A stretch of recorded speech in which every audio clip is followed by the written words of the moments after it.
صلو علی الحبیب صلی اللہ تعالی علیہ وسلم۔ بسم اللہ الرحمن الرحیم۔ فصل دوم در ابواب ثلاثی مزید فی مطلق۔ ثلاثی مزید فی دو قسم است، ملحق و غیر ملحق کہ مطلقش نامند، ملحق آرا گویند کہ بزیادت حروف بر وزن رباعی گردد و جز معنی باب ملحق بھی معنی دیگر درا نباشد چون جل بابا۔ عزیز طلبہ، پچھلے سبق میں مصنف علیہ الرحمہ نے آپ حضرات کو بتایا تھا کہ یہ باب یعنی باب دوم در بیان ابواب یعنی ابواب کے بیان میں ہے، دوسرا باب ابواب کے بیان میں ہے اور مشتمل بر 4 فصل، یہ 4 فصلوں پر مشتمل تھا۔ اس میں 4 فصلیں دوسرے باب میں ذکر کی جائیں گی۔ اب تک ایک فصل مکمل ہو گئی جس میں مصنف علیہ الرحمہ نے ثلاثی مجرد کے ابواب کو ذکر فرمایا، اور اب مصنف علیہ الرحمہ باب دوم کی دوسری فصل کو ذکر فرما رہے ہیں۔ اس میں بیان کریں گے ملحق اور غیر ملحق اور اس کے لوازمات اور اس کے ابواب کو۔ تو سبق کو سمجھنے سے پہلے ہمیں چند باتیں جان لینا بہت ضروری ہے۔ تھوڑا سبق آج کا سخت ہے، لیکن انشاءاللہ آپ حضرات سنیں گے تو بہت جلد سمجھ میں آ جائے گا۔ سبق کو شروع کرنے سے پہلے آپ یہ جان لو کہ ملحق اور غیر ملحق کس کو کہتے ہیں، اس کا لغوی معنی اور اس کی تعریف کیا ہے۔ جب آپ یہ جان لیں گے تو بآسانی آپ حضرات کی بات سمجھ میں آ جائے گی۔ فصل میں دوسری فصل میں مصنف علیہ الرحمہ نے جو ہیڈنگ ڈالی وہ یہ ڈالی کہ فصل دوم در ابواب ثلاثی مزید فی ملحق یعنی مطلق۔ دوسری فصل ثلاثی مزید فی مطلق کے بیان میں، ان کے ابواب کے بیان میں۔ تو اب یاد رکھو، ثلاثی مزید فی میں نے آپ حضرات کو بتایا تھا کس کو کہتے ہیں۔ ثلاثی مزید فی یعنی ثلاثی ہو، اس کی ماضی میں 3 حروف اصلی ہوں اور ان پر مزید زیادتی ہو تو وہ ثلاثی مزید فی ہو جاتا ہے۔ اب یہاں پر اگر ایک لفظ زائد ہے تو وہ بھی ثلاثی مزید فی، 2 ہیں تو وہ بھی ثلاثی مزید فی، 3 ہیں وہ بھی ثلاثی مزید فی، یعنی کم سے کم ایک لفظ ہو، اور زیادہ کی کوئی حد نہیں، جتنے بھی ہو سکتے ہیں، ہے نا۔ لیکن فعل میں زیادتی حروف جب آتی ہے تو کلام عرب میں اس کو ثقل سمجھا جاتا ہے۔ اسی وجہ سے فعل میں جو حروف آتے ہیں زائد حروف وہ کم ہی آتے ہیں بمقابل اسم کے۔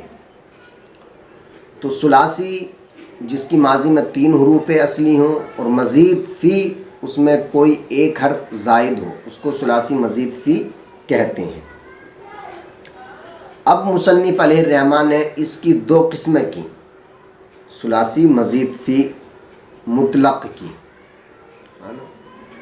ایک قسم ملحق اور ایک غیر ملحق۔ ملحق کس کو کہتے ہیں یاد رکھو، الحق یلحق الحاق باب افعال کا مصدر ہے، اس کا معنی آتا ہے ملا دینا، پہنچا دینا، اور اسی سے الحق یلحق الحاقا فهو ملحق والحق یلحق الحاقا فذاک ملحق۔ اسی سے اس میں مفعول جب بنائیں گے تو ملحق آئے گا، یعنی ملا ہوا، پہنچا ہوا۔ یہ تو لغوی اعتبار سے اس کا معنی ہوا۔ اب ملحق کہتے کس کو ہیں صرفی اصطلاح میں؟ تو یاد رکھیں، ملحق کہتے ہیں کہ ثلاثی مجرد میں ایک حرف کی زیادتی جب ہو جائے تو وہ ربائی کے وزن پر بن جائے اور ملحق بھی کے باب کے معنی کے علاوہ دوسرا کوئی معنی اس میں نہ پایا جاتا ہو، اس کو صرفی اصطلاح میں ملحق کہتے ہیں۔ اب اس کو سمجھائیں گے انشاءاللہ۔ یہ تعریف ہوئی ملحق کی۔ اب پھر بتایا کہ جو اس کے علاوہ ہو وہ غیر ملحق ہوتا ہے، اور غیر ملحق اسی کو مطلق کہتے ہیں، چونکہ اس میں الحاق کی قید نہیں ہوتی، یعنی کسی چیز کی قید نہیں ہوتی، وہ مقید نہیں ہوتا بلکہ مطلق رہتا ہے، اسی وجہ سے غیر ملحق کا دوسرا نام مطلق ہے۔ اب دیکھیں، بیان فرمایا کہ ثلاثی مزید فی دو قسم پر ہے، ملحق اور غیر ملحق۔ میں نے بتایا ملحق کس کو کہتے ہیں کہ اس میں کسی حرف کی زیادتی ربائی کے وزن پر اس ثلاثی مجرد کو کر دے، جیسے جلبہ ہے تو اس کا معنی آتا ہے چادر، اور مصدر آتا ہے جلباب، چادر استعمال کرنا۔ اب ہمیں اس میں ایک لفظ اور بڑھانا ہے جس کو ربائی کے وزن پر کرنا ہے، تو آخر میں ایک لفظ با بڑھا دیں جو لام کلمے کے ہم جنس ہے، جیسے جلبہ تو جل با با۔ اب یہ دحرجہ کے وزن پر ہو گیا، جل بابا دحرجہ کے وزن پر ہو گیا۔ اب یہ ربائی ہو گیا، یعنی جب ربائی اور ملحق کہتے ہی اس کو ہیں جو ثلاثی مجرد میں یعنی ثلاثی میں حرف کی زیادتی ربائی کے وزن پر کر دے۔ تو اب جلبہ تھا جیم لام بے، اب ہم نے ایک با کا اور اضافہ کر دیا تو اب یہ ہو گیا ربائی کے وزن پر، دحرجہ کے وزن پر، تو اب یہ ہوا ملحق۔ اور ایک قید تعریف میں اور بتائی تھی کہ اس کو لفظ کی زیادتی ربائی کے وزن پر کر دے لیکن ملحق بھی کے باب کے معنی کے علاوہ دوسرا معنی اس میں نہ پایا جائے۔ اب ملحق بھی کس کو کہتے ہیں؟ ایک ہوتا ملحق، ایک ہوتا ملحق بھی۔ ملحق جیسے جلبہ، جب ہم نے اس میں ایک لفظ کی زیادتی کی با کی تو یہ ربائی کے وزن پر ہو گیا دحرجہ کے وزن پر، تو یہ ہوا ملحق۔ اب جو دحرجہ ہے باب جس کے وزن پر ہم نے کرا، یہ ہوا ملحق بھی۔ تو اب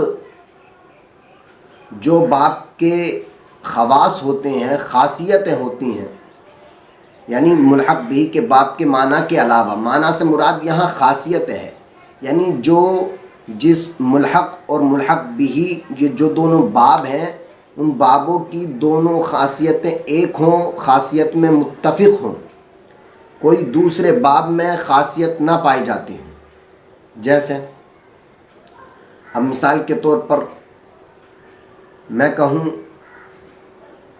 جلبہ تو چادر پہننا، لیکن اب میں کہوں دحرجہ یعنی بروزن جلبابہ، تو اب یہ ربائی کے وزن پر کر دیا میں نے۔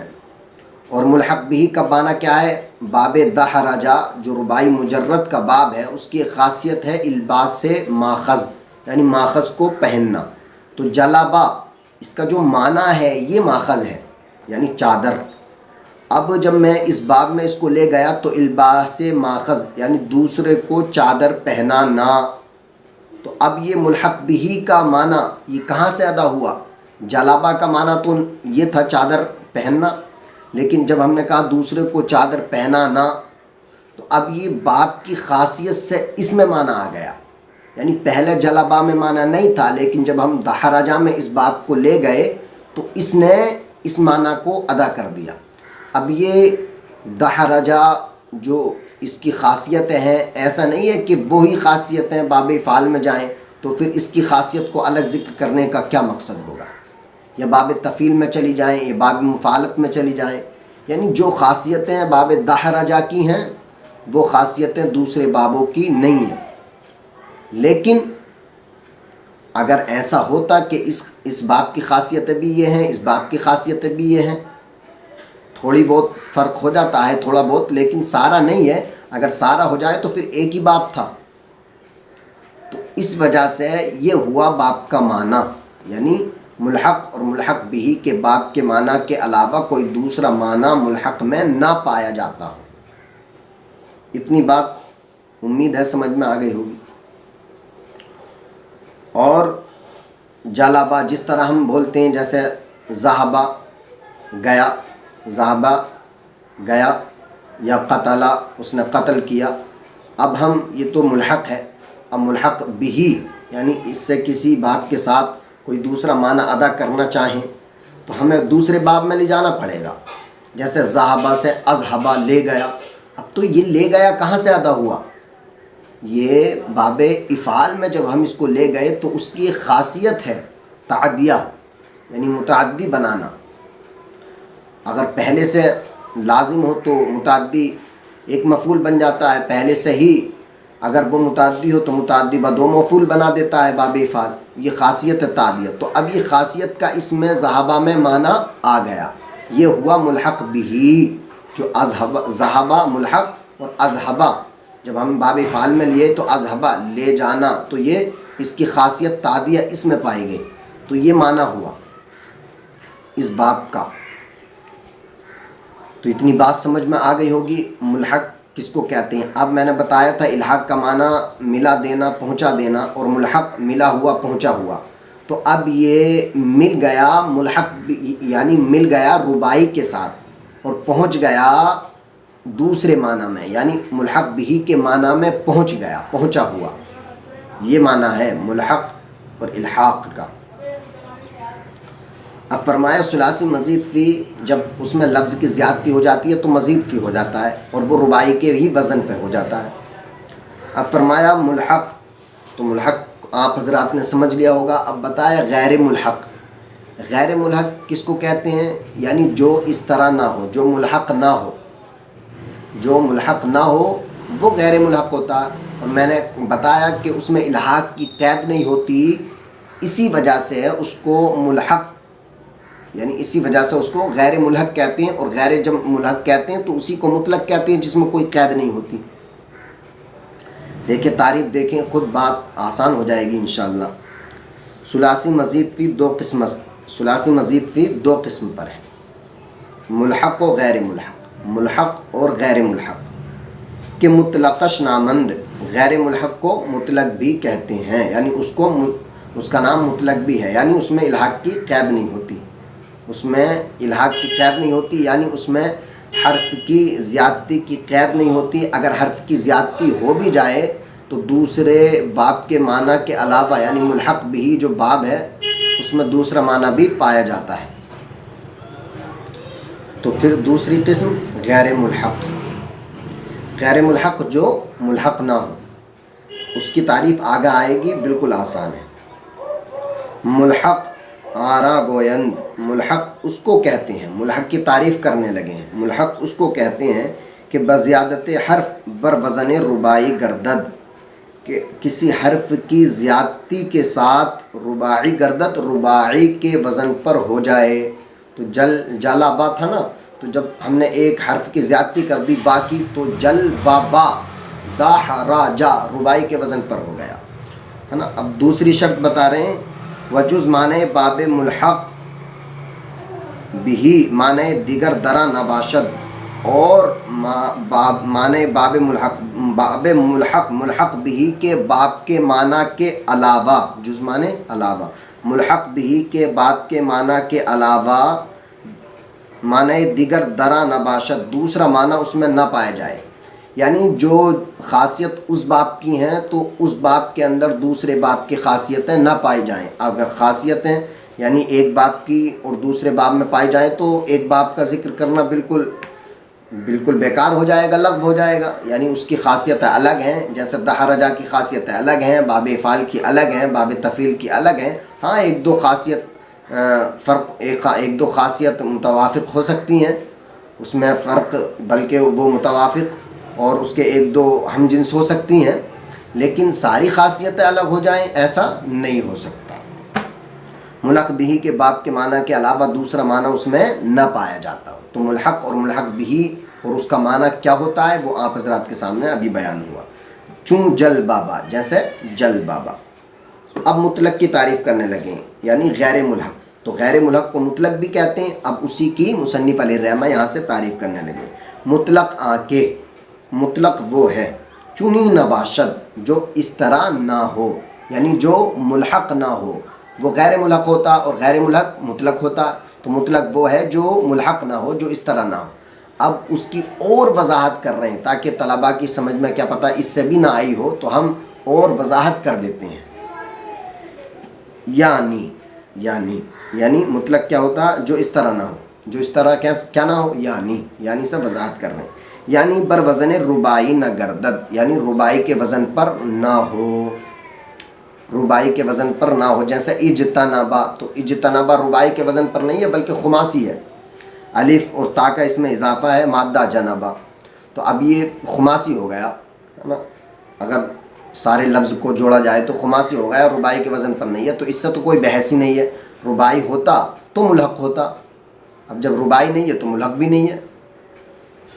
وہ اگر گردد، اور اگر ہم نے مانا کہ ربائی کے وزن پر ہو بھی جائے، ربائی کے وزن پر ہو بھی جائے ہے نا، یعنی ثلاثی مجرد میں کسی لفظ کی زیادتی کی وجہ سے وہ مادہ اور وہ فعل ربائی کے وزن پر ہو بھی جائے تو اس وقت تک اس کو آپ ملحق نہیں کہہ سکتے جب تک کہ اس باب کے معنی کے علاوہ دوسرا معنی اس میں نہ پایا جاتا ہو. اگر اس باب کے معنی کے علاوہ ملحق بھی کے باب کے معنی کے علاوہ دوسرا معنی اس میں پایا گیا تو آپ اس وقت اس کو ملحق نہیں کہیں گے. ہے تو ربائی کے وزن پر لیکن معنی دوسرے باب کا بھی اس میں پایا جا رہا. ملحق بھی کے معنی کے علاوہ دوسرا معنی بھی اس میں پایا جا رہا. اسی چیز کو مصنف علیہ الرحمہ بیان کر رہے ہیں. وہ اگر گردد، اور اگر ربائی کے وزن پر ہو بھی جائے، یعنی بر وزن ربائی نہ گردد، یعنی ربائی کے وزن پر نہ ہو. اور جب ربائی کے وزن پر نہ ہوگا تو الحاق اس کو کہیں گے نہیں، ملحق اس کو کہیں گے نہیں. وہ اگر گردد، اور اگر ربائی کے وزن پر ہو بھی جائے تو باب وہ باب یعنی جو ربائی کے وزن پر ہو گیا ہے اس باب معنی دیگر ہم داشتہ باشد، دوسرا معنی بھی رکھتا ہو. یعنی اگر ربائی کے وزن پر ہو گیا تو دوسرا معنی، دوسری خاصیت، دوسرے باب کی خاصیت اس باب کے اندر پائی جائے. جیسے اجتنبا، تو اجتنبا دیکھیں اس سے تو بحث نہیں ہے، یہ تو ربائی کے وزن پر ہے ہی نہیں، ربائی کے وزن پر نہیں ہے تو یہ الحاق ملحق ہو ہی نہیں سکتا. وہ اکرما، اور یہ اکرما یہ ربائی کے وزن پر ہے. اس مثال کو سمجھنے سے پہلے دو باتیں اور سمجھ لیں آپ. ایک ہوتا وزن سوری، ایک ہوتا وزن صرفی. وزن سوری اور وزن صرفی کس کو کہتے ہیں یاد رکھو. وزن صرفی جو ہوتا ہے وہ حرکات و سکنات اور حروف اس میں معتبر ہوتے ہیں. یعنی جس طرح مثال سے میں آپ کو سمجھاتا ہوں وزن صرفی کی مثال، جیسے منصرن بر وزن مفعل. تو منصرن میں نصر مادہ ہے، مفعل میں فعل مادہ ہے. تو جو وزن صرفی ہوتا ہے اس میں یہ دیکھا جاتا ہے کہ زائد حروف زائد حرفوں کی جگہ ہیں، اصلی حروف اصلی حرفوں کی جگہ ہیں، اور حرکات سکنات متفق ہیں تو اس کو کہیں گے وزن صرفی. جیسے منصرن، تو میم یہ زائد ہے، مفعل میں میم بھی زائد ہے، اور مفعل منصرن تو میم بھی مکسور اور مفعل میں میم بھی مکسور. عین بھی اس میں مفعل میں اس پر ساکن ہے، اور پھر اسی اعتبار سے جو مفعل میں حرکتیں ہیں وہی منصرن میں ہے. یہ ہوا وزن صرفی. جن حروف کی جگہ جہاں جہاں حروف زائد ہیں وہی مفعل اور منصرن میں ہیں تو یہ ہوا وزن صرفی. لیکن وزن سوری جو ہوتا ہے وہ صرف یہ دیکھا جاتا ہے اس میں کہ بھئی حرکات و سکنات متفق ہیں کہ نہیں. حرکات و سکنات متفق ہوں تو اس کو وزن سوری کہتے ہیں. حروف کے اصلی یا زائد ہونے سے اس میں بحث نہیں ہوتی ہے. جیسے یہ مثال دے رہے ہیں اکرما، یہ کائی کے وزن پر ہے. دحرجا اس میں کروما تھا، جب ایک لفظ کی زیادتی ہوئی تو ربائی کے وزن پر ہو گیا. جب ربائی کے وزن پر ہو گیا تو اس کو ملحق کہنا چاہیے تھا، اب یہ ملحق ہے نہیں، تو اس کی کیا وجہ؟ تو بتایا تھا کہ بھئی ملحق اس وجہ سے نہیں کہیں گے کہ ملحق بھی کے باب کے معنی کے علاوہ دوسرا معنی اس میں پایا جا رہا ہے۔ ملحق بھی کا باب معنی، ملحق بھی کا باب کون سا؟ دحرج، تو دحرج بروزن افعلا، تو افعلا دیکھو جو حرکتیں افعلا میں ہیں وہی دحرجہ میں ہیں، دال پر فتح ہے تو الف پر بھی فتح ہے، ہا ساکن ہے تو فعلا، افعلا میں فا ساکن ہے، اکرما میں فا ساکن ہے، اکرما میں کاف ساکن ہے، را پر فتح، میم پر فتح، اور دحرجہ میں آخر کے دونوں حرفوں پر فتح۔ تو یہ وزن سوری کے اعتبار سے متفق ہم وزن تو ہوا، لیکن اکرما کی جو خاصیتیں ہیں وہ باب دحرجہ کی نہیں ہیں، باب دحرجہ کی خاصیتیں الگ ہیں، اور باب اکرما کی خاصیتیں، باب افعال کی خاصیتیں اور باب افعال اور باب دحرجہ کی خاصیتیں الگ الگ ہیں۔ اس معنی کر یہ اس کا ہم معنی نہیں ہے، ملحق بھی کا معنی اس میں نہیں پایا جا رہا، اس وجہ سے اس کو آپ ملحق نہیں کہہ سکتے، یہ معنی دیکھیں۔ بہت آسان کر دیا، بات بالکل سمجھ میں آ گئی ہوگی انشاءاللہ۔ مطلق آنکھیں، مطلق وہ ہے کہ چنی نہ باشد، جو اس طرح نہ ہو، یعنی بر وزن ربائی نہ گردد، جو ربائی کے وزن پر نہ ہو، وہ اگر گردد اور اگر ہو تو باب اس باب میں معنی دیگر ہم داشتہ باشد، دوسرا معنی بھی پایا جاتا ہو، جیسے اجتنبا اور اکرما۔ اب بتانے لگے ہیں ایک بات اور، چون ذکر ملحق میں نے بتایا آپ کو کس کو کہتے ہیں، سب جانتے ہیں آپ، چون ذکر ملحق کا ذکر بعد ذکر ربائی میں آیت، ربائی کے ذکر کے بعد آئے گا، ملحق کا ذکر جو ہم کریں گے وہ ربائی کے ذکر کے بعد کریں گے۔ کیوں؟ چے فہم کیونکہ اس کا سمجھنا بر فہم ربائی موقوف است، ربائی کے سمجھنے پر موقوف ہے۔ ملحق کا جو ذکر ہوگا پہلے ربائی کو سمجھ لو، ربائی کو جب سمجھ لو گے تو آپ کو ملحق کے بارے میں سمجھ میں آ جائے گا، کیونکہ ذکر جو کرنا چاہیے تھا پہلے یہاں کرنا چاہیے تھا، کیونکہ ثلاثی ہے اور جو ملحق ہوتا وہ بھی تو ثلاثی ہوتا، اس میں لفظ زیادہ ہو جاتے ہیں اگرچہ، تو ثلاثی کو ثلاثی میں ذکر کرنا چاہیے تھا، تو مصنف علیہ الرحمٰن نے کہا ہم یہاں نہیں کرتے اسے، اگر ہم ڈائریکٹ اسے ذکر کرنے لگے ملحق کو ہے نا تو ڈائریکٹ آپ حضرات کی سمجھ میں نہیں آئے گا، بلکہ ربائی کو جب تم سمجھ لو گے، ربائی کو سمجھ لو گے اور اچھی طریقے سے اس کو پہچان لو گے تو پھر تمہیں جب ہم ملحق کے بارے میں سمجھائیں گے تو ایک دم تمہیں اس کی سمجھ ہو جائے گی۔ اس وجہ سے ہم پہلے ربائی کا وزن کریں گے، کیونکہ ربائی موقوف علیہ ہے، اس پر سمجھنا موقوف ہے، اس پر سمجھنا ملحق کا، تو جب موقوف علیہ ہے تو موقوف علیہ مقدم ہوتا ہے موقوف پر، اسی وجہ سے ہم نے پہلے ربائی، اسی وجہ سے پہلے ہم نے اسی کو ذکر فرمایا، بیان فرمایا ربائی کو۔ دیکھیں، چونکہ ذکر ملحق کا ذکر بعد ذکر ربائی میں آیت، ربائی کے ذکر کے بعد آئے گا، چے فہم کیونکہ اس کا سمجھنا بر فہم ربائی موقوف است، ربائی کے سمجھنے پر موقوف ہے، لہٰذا اولاً ذکر مطلق لہٰذا پہلے ذکر کریں گے مطلق کردہ می شبد، پہلے ذکر ہوگا مطلق کا، پہلے ذکر ہوگا مطلق کا، یعنی جو غیر ملحق ہے اس کا ذکر ہوگا، چونکہ اگر ڈائریکٹ ہم ربائی کی بات کرنے لگے تو وہ سمجھ میں نہیں آئے گا، ڈائریکٹ ملحق کی ذکر کرنے لگیں تو وہ سمجھ میں نہیں آئے گا، اسی وجہ سے ہم پہلے مطلق کا ذکر کریں گے، جو ثلاثی مزید فی مطلق کے ابواب ہیں انہی کا ذکر کریں گے، اور بیان فرمانے لگے ہیں کہ بر دو قسم است، وہ دو قسم پر ہیں، با حمزہ وصل اور بے حمزہ وصل۔ کون دو قسم پر ہیں؟ یعنی ثلاثی مزید فی مطلق یعنی غیر ملحق، ثلاثی مزید فی غیر ملحق دو قسم پر ہے، اس کے باب دو قسم پر ہے، با حمزہ وصل اور بے حمزہ وصل۔ با حمزہ وصل اور بے حمزہ وصل کس کو کہتے ہیں انشاءاللہ اس کے بارے میں کل بتائیں گے، اور کل اس سے آگے چلیں گے۔ رب تبارک و تعالیٰ سے دعا ہے آپ حضرات کی سبق سمجھ میں آ جائے، اور رب تبارک و تعالیٰ سے دعا ہے کہ رب تبارک و تعالیٰ ہمیں آپ کو سب کو علم دین حاصل کرنے کی توفیق عطا فرمائے، آمین ثم آمین۔ السلام علیکم ورحمۃ اللہ۔